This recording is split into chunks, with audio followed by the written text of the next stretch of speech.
کیا کرتے تھے. جب تحریک عدم اعتماد لائی گئی انہوں نے اپنے ایم این ایس کے فون ٹیپ کروائے اور عمران خان صاحب اپنے دفتر کے دن کا آغاز ان ٹرانسکرپٹس کو پڑھنے سے کرتے تھے. تو آج جب اپنی سیاست کو آڈیو لیکس کی وجہ سے نقصان پہنچا ہے, آج جب ملک کی سالمیت کو اور ملک کے جو انٹرنیشنل ریلیشنز ہیں, پاکستان کی بین الاقوامی سطح پہ مختلف ممالک کے ساتھ تعلقات ہیں, ان کو اپنی سیاست کی خاطر داؤ پر لگایا گیا ہے, اور آڈیوز میں سنا جا سکتا ہے کہ اس کے ساتھ کھیلنا ہے, اس پہ سیاست کرنی ہے, مرضی کے منٹس لکھنے ہیں, فلاں کو میر جعفر کہنا ہے, فلاں کو میر صادق کہنا ہے. تو جب آپ کو سوٹ کرتا تھا تو آپ لوگوں کی ریکارڈنگز کروا کے اس کو بڑا اس سے محظوظ ہوتے تھے, اس کو پڑھا کرتے تھے, اس کے مطابق آپ اپنا لاہ عمل اختیار کرتے تھے.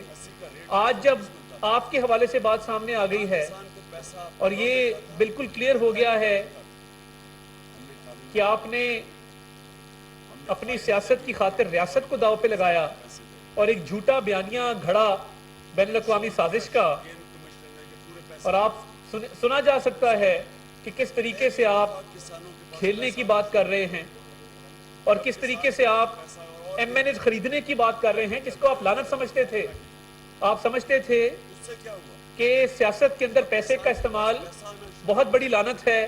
آپ نے بکاؤ مال قرار دیا, لوگوں کو گالیاں دی, لوگوں پر بے جا تنقید کی اور کہا کہ یہ بکتے ہیں. تو یہ جو 5 ایم این ایز آپ نے خریدے تھے, یہ کیسے خریدے تھے اور اس کی دلیل سنیں. اس دن وہ پروفیسر صاحب جناب اسد عمر صاحب فرما رہے تھے کہ ہم نے تو بات ہی کی ہے, اگر خریدے تھے تو دکھائیں وہ ہیں کہاں پہ. یعنی عجیب منطق ہے, آپ خریدنے کی بات کر رہے ہیں اور کہہ رہے ہیں کہ پیسوں کا ارینجمنٹ بھی ہو گیا, خرید بھی لیے, اور یہ الزام آپ دوسروں پر لگایا کرتے تھے. یہ ایک آڈیو میں آپ کو سناتا ہوں جس میں ان کی اپنی تقریر ہے. عمران خان صاحب کا فون ٹیپنگ اور اس آڈیو لیکس کے بارے میں کیا کہنا تھا آج سے چند مہینے پہلے.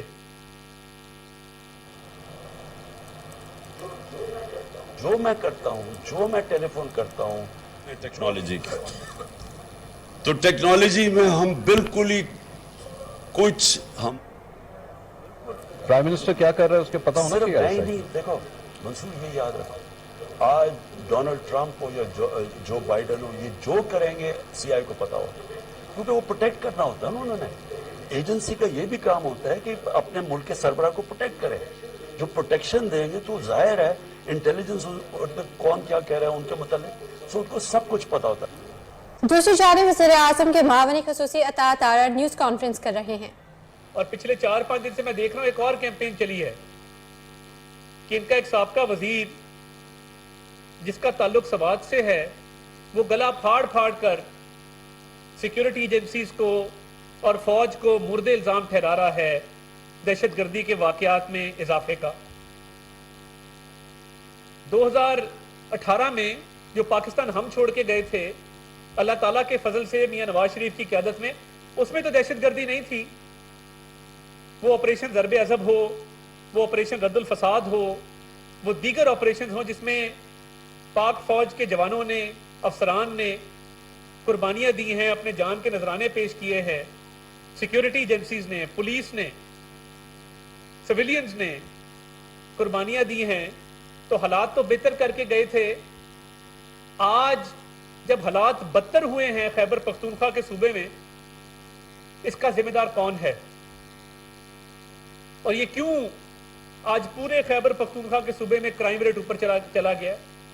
جرائم میں آئے دن اضافہ ہو رہا ہے کیونکہ آپ کے خیبر پختونخوا کے صوبے میں مس گورننس ہے, کیونکہ وہاں پہ ایڈمنسٹریشن نام کی چیز نہیں ہے, وہاں پہ نااہلی ہے, نالائکی ہے, کرپشن ہے.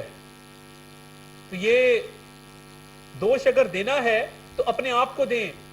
پنجاب میں وزیر اعلیٰ شہباز شریف صاحب تھے تو انہوں نے کاؤنٹر ٹیررزم ڈپارٹمنٹ کھڑا کیا, پولیس کے فرض شناس اور پروفیشنل افسران کو اس میں لے کے آئے, اور وہ آج اپنے پیشہ ورانہ امور سر انجام دے رہا ہے. اور پنجاب میں حالات بہت بہتر ہے اسی وجہ سے. فوج نے آپریشن کیا, حالات کو بہتر کیا, امن امان قائم کیا اور اپنا کام پورا کر دیا اور قربانیاں دی. یہ صوبائی حکومت کا کام تھا کہ اس لا اینڈ آرڈر کو مینٹین کرتے. یہ صوبائی حکومت کا کام تھا. کیا صوبائی حکومت کی کوئی ذمہ داری نہیں ہے؟ پچھلے 9 سال سے خیبر پختونخوا کے صوبے میں کس کی حکومت ہے؟ کون وزیر اعلیٰ ہے؟ کس جماعت کے وزراء ہیں؟ یہ پہلی دفعہ دیکھا ہے کہ اپنی ہی حکومت ہو اور ایک سابقہ وزیر بیٹھ کر اداروں کو مورد الزام ٹھہرا رہا ہو کہ جی دیکھیں جی سوات میں یہ ہو گیا, سوات میں وہ ہو گیا. اس کی ذمہ دار صرف اور صرف خیبر پختونخوا کی حکومت اور عمران خان اور اس کی پارٹی ہے. کرنا کچھ بھی نہیں تھا. جب فوج وہاں پہ امن قائم کر کے گئی تھی, اس امن امان کو مینٹین کرنا تھا, اس کو آگے لے کر چلنا تھا, اس میں بہتری لانی تھی. کیا آپ اس قابل بھی نہیں ہیں کہ لا اینڈ آرڈر کو کنٹرول کر لیں؟ جو بات آتی ہے فوج کو مورد الزام ٹھہراتے ہیں. اب سوشل میڈیا پہ ایک نئی کیمپین چل اٹھی ہے. پاکستانی فوج کو پوری دنیا میں مانا جاتا ہے جس وجہ سے قطر میں جو فیفا ورلڈ کپ ہو رہا ہے اس کے لیے ایک اسپیشل کنٹینجنٹ اور ٹروپس کو روانہ کیا گیا ہے. اب وہ تصویریں لگا رہے ہیں کہ جی یہ قطر کیوں بھیج رہے ہیں, ان کو سوات میں بھیجیں. ان عقل کے اندوں سے کوئی پوچھے کیا جو قطر کنٹینجنٹ بھیجا گیا ہے صرف یہی کنٹینجنٹ تھا, باقی پاکستان میں اور کوئی نہیں ہے؟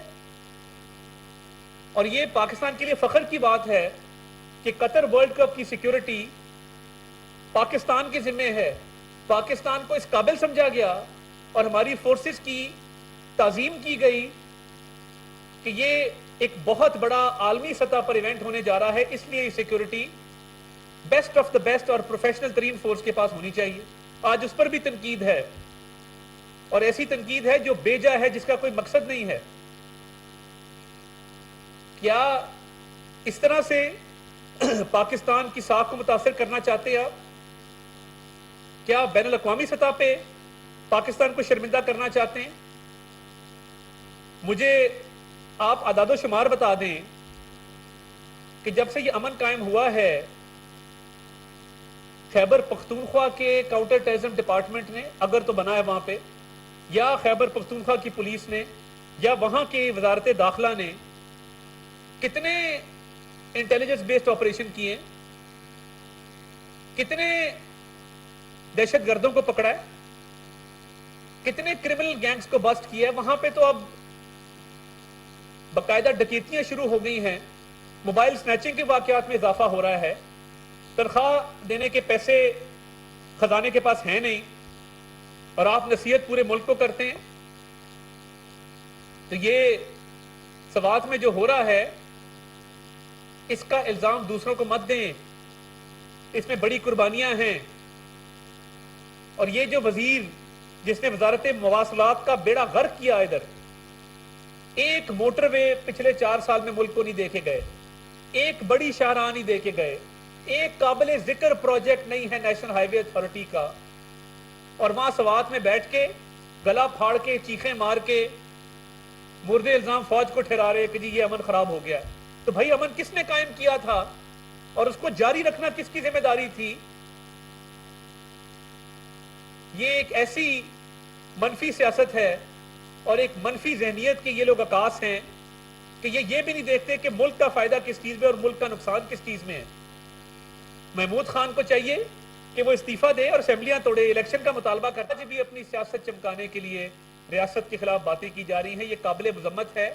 اور یہ ایف آئی اے کا بھی جو کیس ہے, میری وزیر داخلہ سے بات ہوئی, اس کا جواب دینا ہوگا, اس کی منی ٹریل بھی دینی ہوگی, اس کی رسیدیں بھی دکھانی ہوں گی, اور یہ بتانا ہوگا کہ یہ عارف نقوی کا پیسہ کس مقصد کے لیے منگوایا گیا, کن اکاؤنٹوں میں منگوایا گیا اور کس مقصد کے لیے استعمال کیا گیا.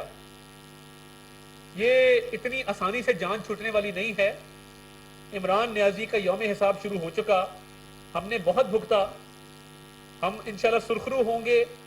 اور یہ آپ دیکھ رہے ہیں کہ آئے روز عدالتوں کے سامنے کھڑا ہے, کبھی ضمانت کے پیچھے چھپتا ہے, کبھی سٹے آرڈر کے پیچھے چھپتا ہے, مگر اس کے دن گنے جا چکے. یہ ان قریب آپ کو قانون کے شکنجے میں نظر آئے گا.